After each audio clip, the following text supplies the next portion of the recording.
The dismal ADP jobs report for the month of November, of course, came out several days ago, showing that the economy shed 32,000 payroll jobs last month, a net loss of 32,000 jobs.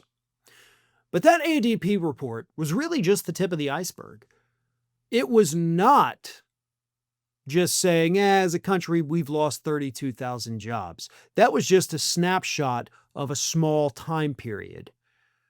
So the next day, Challenger, Gray, and Christmas released their report, not about November, but about the entire year since Donald Trump was sworn in as President of the United States.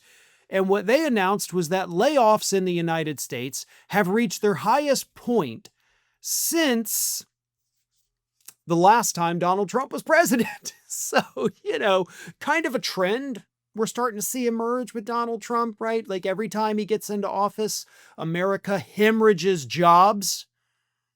But the total number of jobs lost this year alone is over 1.1 million. 1.1 million layoffs this year as a result of Donald Trump.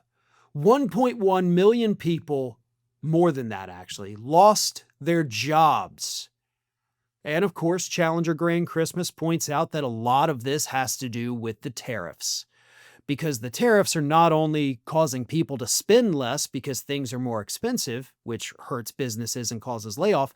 The big problem, of course, is that Trump's policies regarding the tariffs are so incoherent and just scatterbrained, off the wall, on again, off again, will they, won't they, we don't know, that businesses cannot plan for the future.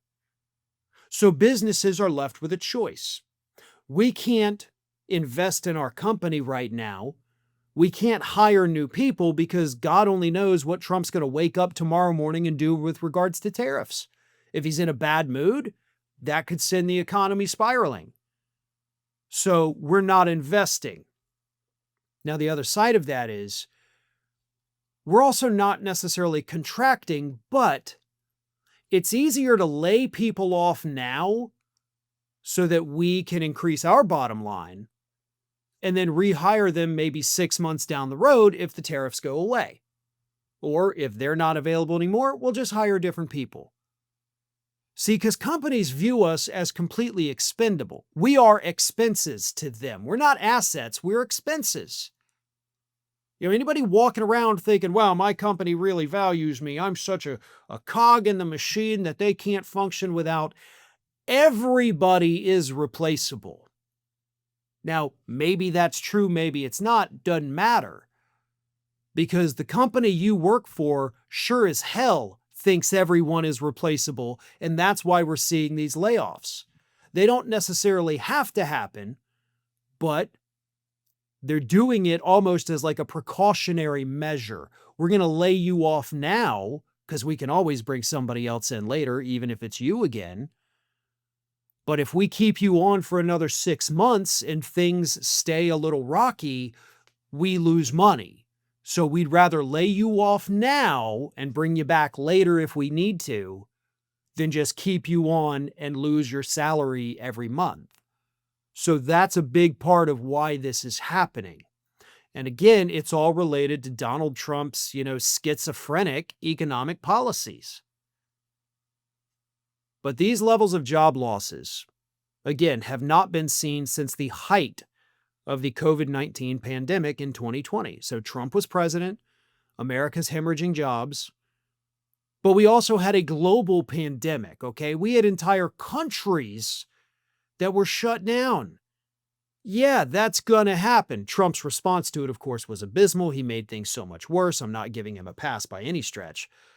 But at least there was a pandemic to kind of give people a reason.